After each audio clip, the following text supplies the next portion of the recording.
자, 오늘 데살로니가 전서 벌써 네 번째 시간인데요. 본문은 끝절인 한 절만 택했지만 내용은 사실 1절서부터 전부 포괄적으로 나눠야 될 내용들입니다. 그래서 먼저 첫 절인 1절을 한번 보도록 하죠. 형제들아 우리가 너희 가운데 들어간 것이, 여기 들어가다, 지난주 우리가 봤었죠. 에이소도스라는 말은 들어간다는 뜻이에요. 그런데 그 반대말은 뭐라고 했죠? 엑소도스, 나오다, 출애굽이라고 말씀을 드렸었습니다. 근데 그게 왜 이렇게 중요할까? 여러분, 나와야 새로운 곳으로 들어가게 돼 있습니다. 맞죠? 그러니까 엑소도스라는 말 속에는 어떤 의미가 포함되어 있는가 하면 길 밖에 새로운 길. 우리가 늘 살던 방식, 머물던 삶의 현장, 거기 있으면 새로운 길로 들어갈 수가 없습니다. 그 길에서 나와야 새로운 길로 들어갈 수가 있습니다.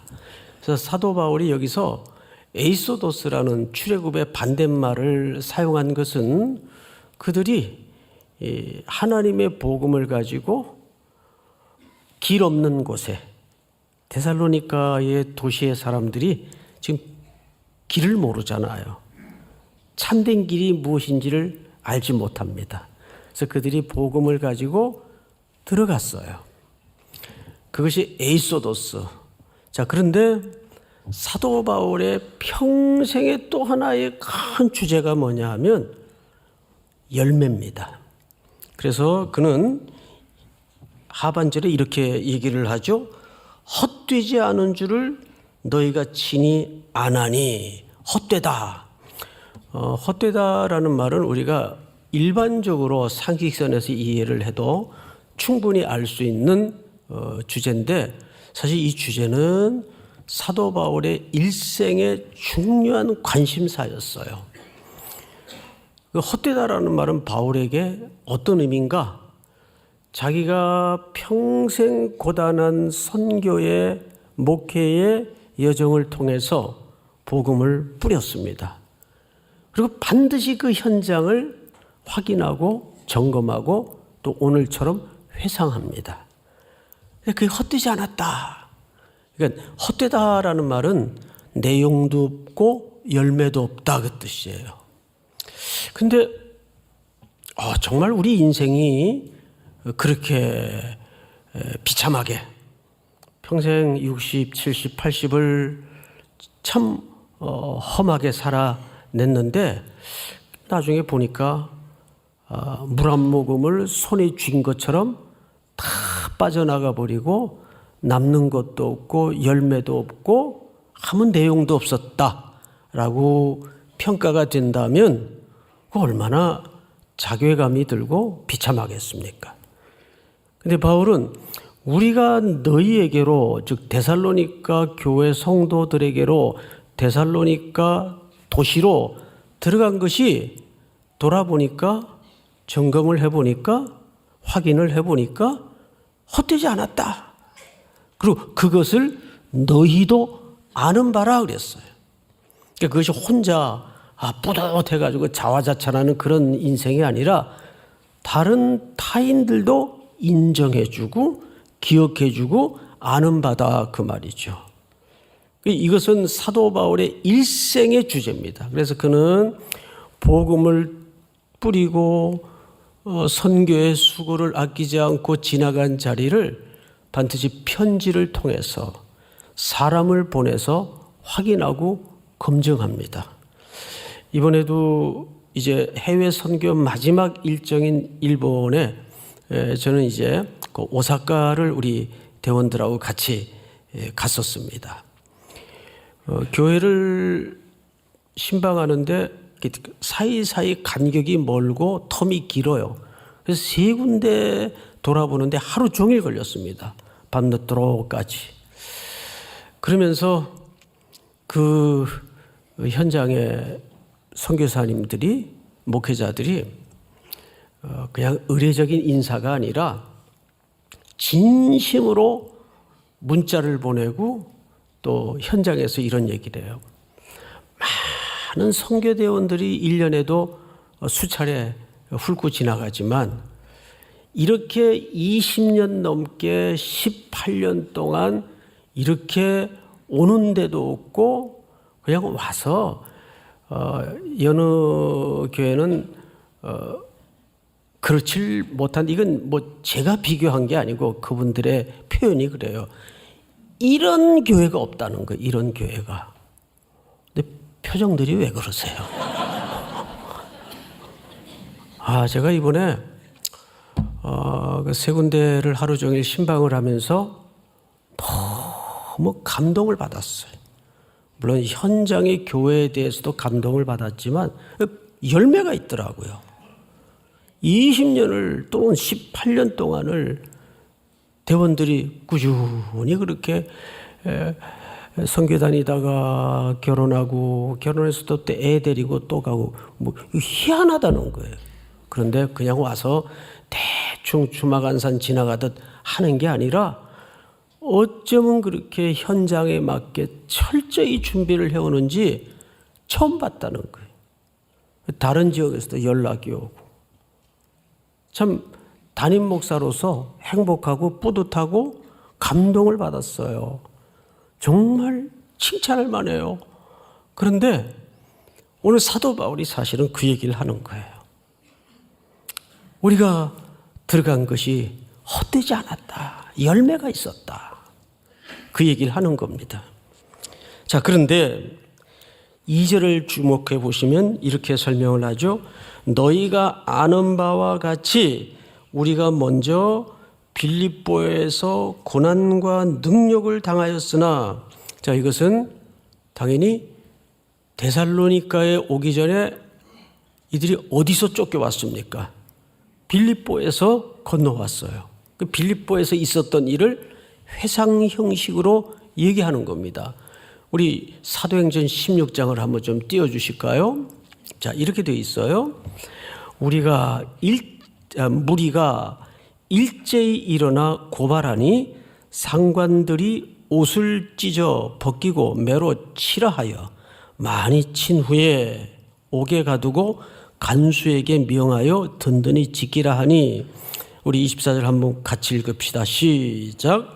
그가 이러한 명령을 받아 그들을 깊은 옥에 가두고 그 발을 착고에 든든히 채웠더니, 이제 이 빌립보에서 겪었던 매질, 고난, 그리고 오늘 보니까 고난만이 아니라 능력이라고 되어 있어요. 능력. 이 고난과 능력은 조금 차이가 있습니다. 고난은 그냥 물리적인 고통을 단순히 표현했다면 능력은 이 심리적인 모멸감입니다. 예수님이 십자가를 향해 걸어가시면서 사람들에게 뺨을 맞아요. 조롱을 당해요. 만왕의 왕이 되시고 만주의 주가 되신 하나님의 아드님이신 그분이 능력을 당했다 그 말이에요. 그 능력은 그런 어떤 정서적인 충격, 모멸감. 바울은 어떤 능력을 당했을까요? 그는 당연히 로마 시민권자입니다. 그런데 고발한 무리들이 로마 시민권자의 합당한 예우도 하지 않고 불법으로 체포를 하고 불법으로 고발을 하고 불법으로 신문을 해서 매질을 가했던 거죠. 사도 바울이 그 얘기를 하는 겁니다. 내가 데살로니가에 들어간 것이 헛되지 않다. 그런데 열매가 뭐냐 하면 2절에 이런 얘기를 너희가 아는 바와 같이 우리가 먼저 빌립보에서 고난과 능력을 당하였으나 우리 하나님을 어떻게 해요? 힘입어 그랬어요. 힘입어. 사실은 이 힘입어라는 말이 파레시아입니다. 파레시아.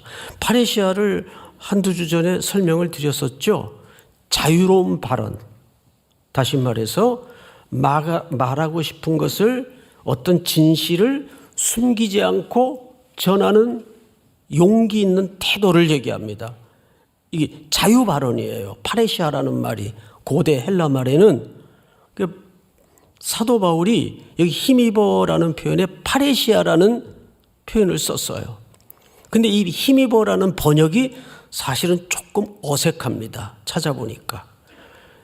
그냥 힘입어 하면 뭐에 의지하여 이런 표현 정도로밖에는 비춰지지 않은데 이거를 원문에 파레시아라는 말에 조금 합당히 번역이 되려면 다른 번역 성경을 찾아봤어요. 그랬더니 어떻게 번역이 되어 있는가 하면 일부 원문에 가깝게 번역한 성경은 이 힘입어를 담대하게라고 표현을 했어요.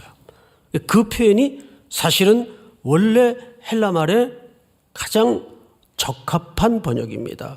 담대하게. 그러면 독자들의 입장에서는 그 원문을 놓고 성경을 읽을 때 바울은 이게 굉장히 그 깡이 센가? 기질이 세게 태어났나? 아니요. 그의 선교의 일정을 종합적으로 검토해 보면 그도 참 치사한 행동을, 치사해 보이는 행동을 할 때가 많았어요. 그리고 곳곳에서 두려워하여 떨며 또는 쫓기듯 성벽에 줄을 달아매 가지고 광주리에 도망가던 얘기를 해요. 그도 우리와 똑같이 두렵고 힘들고 위축될 때가 얼마나 많았겠어요.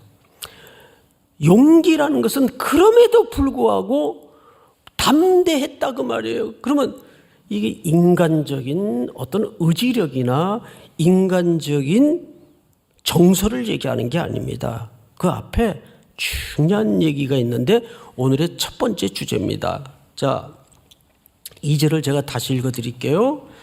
너희가 아는 바와 같이 우리가 먼저 빌립보에서 고난과 능력을 당하였으나 우리 하나님을 힘입어. 그러면 그 용기와 그 담대함이 누구 때문에 온 거예요? 하나님이 동기예요. 믿습니까? 그래서 오늘 첫 번째 주제는 하나님 앞에 섭니다. 그리고 우리의 인생은 단순히 복음을 전하는 과정에서만 적용되는 게 아니에요. 이제 대원들 데리고 성도들 함께 선교 현지에 가보면 여러분 소상히 걱정되실까 봐 말씀을 안 드려서 그렇지 우리도 알게 모르게 스쳐가는 위험들이 굉장히 많아요. 인도 같은 경우 또 중동 선교 이런 데는 아직도 기독교에 대해서 적대감이 가득한 곳이기 때문에 살벌한 이야기를 많이 들어요. 그러면 그 어린 청년들이 왜 겁이 안 나겠어요? 왜 두렵지 않겠어요? 저도 이 아이들 데리고 다니다가 사고가 나면 어떡하나. 왜 걱정이 안 되겠어요? 그래도 두렵지만 걱정이 되지만 마음에 덜커덩 염려가 올라올 때가 있지만 전하고 가는 겁니다. 그것이 사람의 용기가 아니기 때문입니다. 동기가 누구라고요? 우리 하나님께서. 여러분들이 이것은 내 인생 전체에 걸친 적용점입니다. 우리가 이렇게 주일로 예배로 한 주를 시작하지만 또 한 주를 살아낼 스케줄을 가만히 헤아려 보면 얼마나 엄청난 일들이 무거운 짐들이 많이 산적해 있습니까? 그걸 내 힘으로 헤쳐 나가려다 보면 겁밖에 나는 게 없어요. 두려움밖에 밀려오는 게 없어요. 근데 누구를 힘입어요? 하나님을 힘입어요. 그것이 성도들의 진짜 용기예요. 이번 한 주도 하나님을 힘입어서 그 마음의 돌덩어리처럼 얹어져 있는 것들을 헤쳐내고 뚫어내고 넘어서는 복이 있기를 축복합니다. 하나님 앞에서. 사도 바울도 로마 감옥에 두 번째 갇혔을 때 그 썼던 목회 서신에 해당하는 디모데서가 유작이 될 줄도 모른 채 글을 하나 남기는데 4장에 이런 글을 남겨요.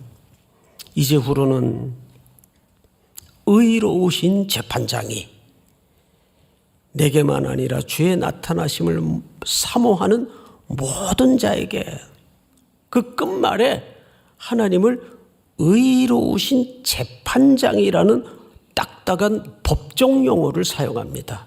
이유가 뭘까요? 그 사도 바울의 사형을 언도당한 로마 감옥의 투옥은 황제가 내린 판결이에요. 당시 로마 황제에게는 부칙이 하나 있었는데 모든 법률로부터 자유한다. 즉 신이란 얘기입니다. 신이 내린 판결을 누가 뒤집어요? 세상의 모든 권력이 들로부터 뒤집으려고 해도 뒤집을 수가 없어요. 번복이 안 돼요. 한 사람이 뒤집어요. 의로우신 재판장이 내게 주실 것이니 내게만 아니라 주의 나타나심을 사모하는 모든 자에게 도니라. 이 말은 무슨 의미일까요? 로마 황제의 보좌의 의미가 뭡니까? 통치, 심판, 영광이 모아진 자리입니다. 거기서 통치가 시작이 돼. 전 세계를 향한, 제국을 향한, 그리고 거기서 심판이 이루어집니다. 모든 땅의 영광은 그 보좌에게로 돌아옵니다. 거기서 내린 판결이에요. 신적인 존재인 로마의 황제가. 그런데 바울이 그 판결을 뒤집습니다. 무슨 표현 하나로? 의로우신 재판장이.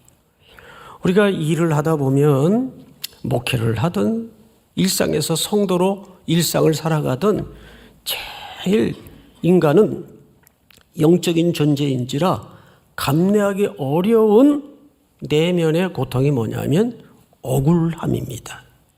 억울함. 그래서 죽기도 하잖아요. 너무 억울해서. 근데 바울이 그걸 다 뒤집어요.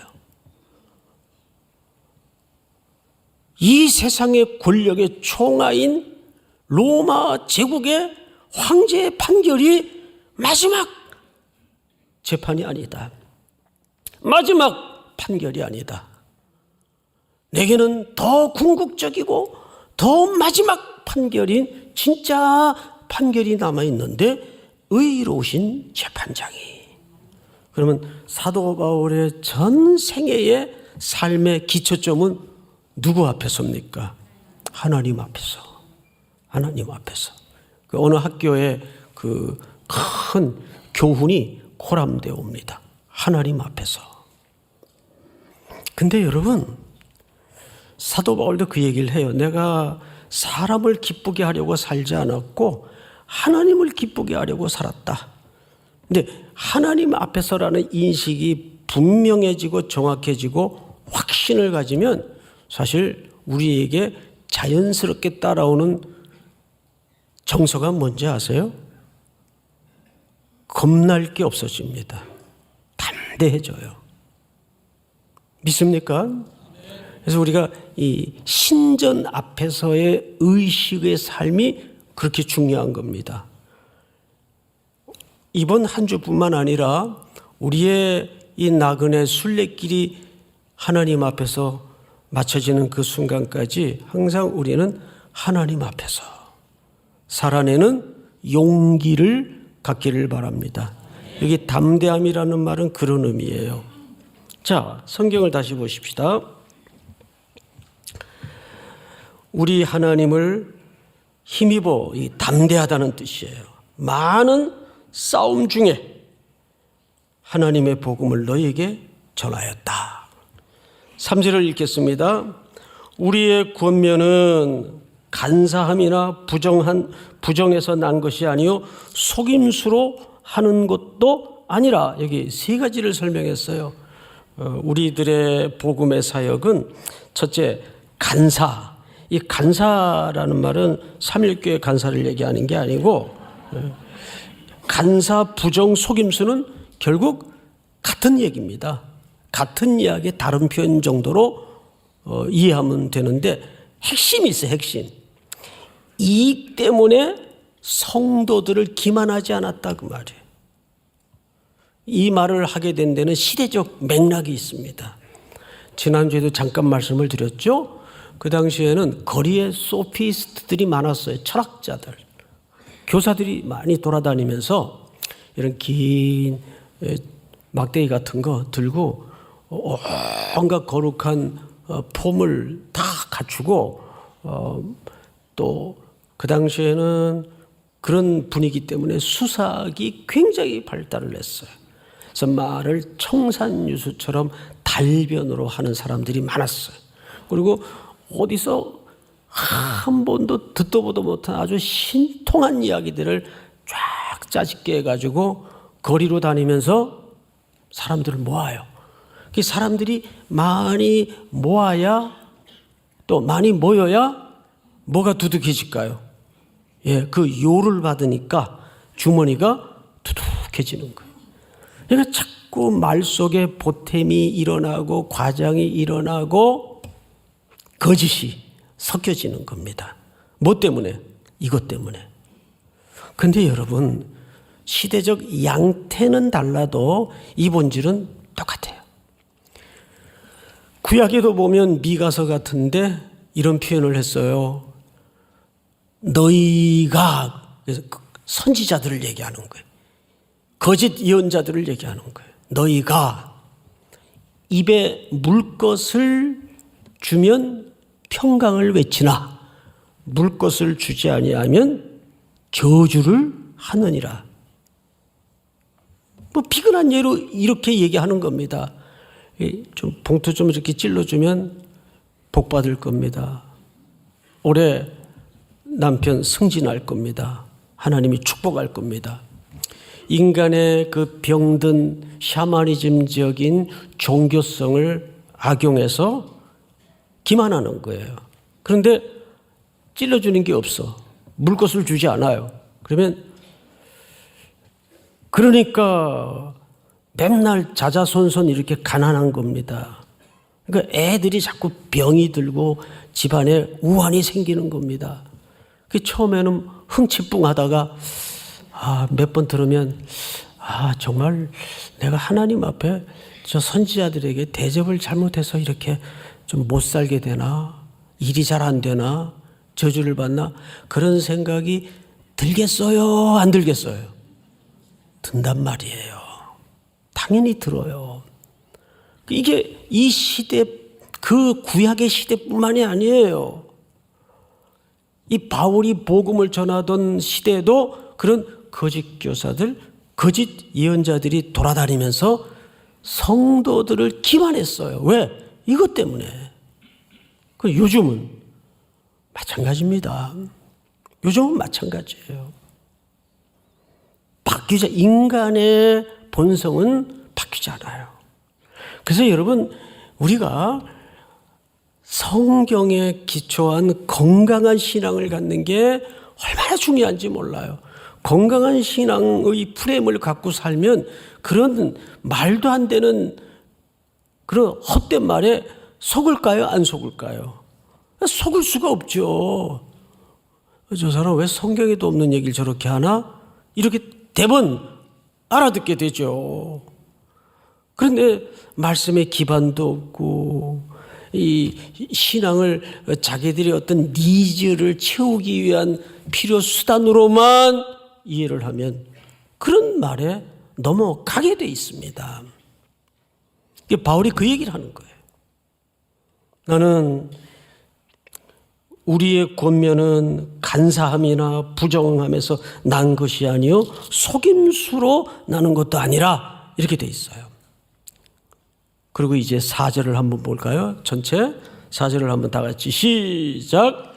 오직 하나님께 옳게 여기심을 입어 복음을 위탁받았으니 우리가 이와 같이 말함은 사람을 기쁘게 하려 함이 아니요 오직 우리 마음을 감찰하시는 하나님을 기쁘게 하려 함이라. 아멘. 예레미야 11장 20절을 한번 볼까요? 이렇게 되어 있습니다. 공의로 판단하시며 사람의 마음을 감찰하시는 만군의 여호와여. 하나님은 사람의 나타난 행동을 먼저 보십니까? 마음의 동기를 먼저 보십니까? 마음의 동기, 심령을 감찰한다 그랬어요.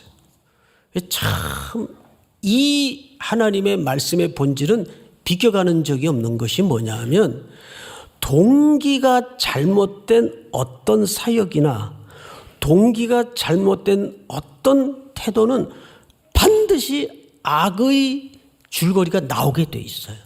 들통이 나게 돼 있어요. 그래서 하나님은 뭘 보신다고요? 심령을 감찰하신다 그랬습니다. 계속 주제가 뭐예요? 하나님 앞에서입니다. 하나님 앞에서. 우리의 근거도 하나님 앞에서, 동기도 하나님 앞에서, 기초도 하나님 앞에서. 믿습니까? 이제 큰 주제로, 두 번째 주제로 넘어가는데 이제 5절부터입니다. 너희도 알거니와 우리가 아무 때에도 아첨하는 말이나, 여기 아첨이라는 말을 썼는데 아첨은 이 금전적 이익을 위해서라는 말이에요. 말로 사람들을 현혹시키는 겁니다. 아첨하는 말이나 탐심의 탈을 쓰지 아니한 것을, 여기 탐심도 탐욕을 숨기기 위해서 진실한 것처럼 가장하는 모든 것들을 얘기하는데 이것도 결국은 물질적인 이익을 위해서입니다. 그래서 아첨하는 말이나 탐심의 탈을 쓰지 아니한 것을 누가 증언하세요? 하나님이 증언하세요. 하나님이. 이 정도 고백할 수 있어야죠. 그런데 세 번째로 여기 세 가지를 얘기해서, 첫째는 아첨의 말, 탐심의 탈, 그리고 세 번째가 뭐냐 하면 6절입니다. 또한 우리는 너희에게서든지 다른 이에게서든지 사람에게서는 영광을 구하지 아니하였노라. 여러분, 사람에게 영광을 구하는 건 과연 어떤 태도일까요?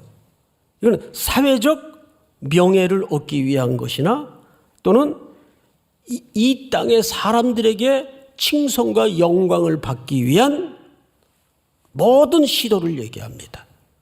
이것도 동기가 잘못된 거죠. 사도 바울이 좋은 말만 해가지고 사람들에게 박수를 받고 영광을 받는 일을 왜 못하겠어요? 그런데 오늘 아첨의 말이나 탐심의 탈을 쓰지 않았고, 세 번째는 사람에게서는 영광을 구하지 아니하였다. 그럼 오직 누구에게 영광을 구했다는 얘기일까요? 여기 영광이 뭘까요? 여러분 12절 오늘 본문을 보세요.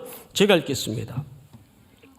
이는 너희를 부르사 자기 나라와 영광에 이르게 하시는 하나님께 합당히 행하게 하려 함이라.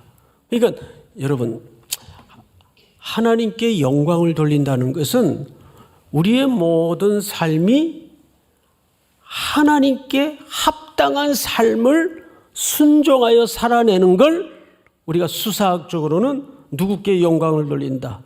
하나님께 영광을 돌린다라고 얘기하는 거예요. 그렇다면 우리의 전체 삶의 기초, 동기, 근거가 누구 앞에서 살아내야 될까요? 하나님 앞에서 살아내야 됩니다. 오늘 큰 주제는 하나님 앞에서입니다. 그런데 8절을 한번 볼까요? 8절 제가 읽겠습니다. 우리가 이같이 너희를 사모하여 하나님의 복음뿐 아니라 우리의 목숨까지도 너희에게 주기를 기뻐함은, 그 다음은 여러분들이 읽으십시다. 시작. 너희가 우리의 사랑하는 자 됨이라. 네, 바울이 그렇게 하나님 앞에서 하나님을 근거로, 하나님을 기초하여 하나님이 동기가 된 삶을 살았던 중요한 이유가 뭐냐면 그 성도들을 뭐 했기 때문이라고 소개하죠? 사랑했기 때문이다. 자, 여러분, 이 카테고리를 한번 깊이 묵상해 봤어요. 근데 만약에 여러분들이 정말 목숨을 내줄 만큼 사랑하는 사람이 어떤 일을 부탁하고 갔어요. 내가 꼭 돌아올 테니까 이 아이를 꼭 자네가 아버지처럼 좀 맡아주게. 그러면 그 아이를 맡은 그 사람이 부탁한 그 사람을 너무너무 사랑하는 관계였다면 잘 돌봐야 될까요? 막 살금살금 꼬집고 때려야 될까요? 잘 돌봐야죠. 사랑하는 사람이라면. 저는 이 신뢰를 어느 영국 정확히는 스코틀랜드 선교사님들 치마 입는 나라 있죠, 남자들이. 그분이 이제 스코틀랜드와 한국을 왔다 갔다 하면서 선교 사역을 하던 털보 선교사님인데, 애들이 학교에 이제 한국에서 다녀야 되니까, 선교사님들이니까 이제 몇 달씩 스코틀랜드로 다녀오려면 그 아이를 한국의 누구에게인가 맡겨야 돼요.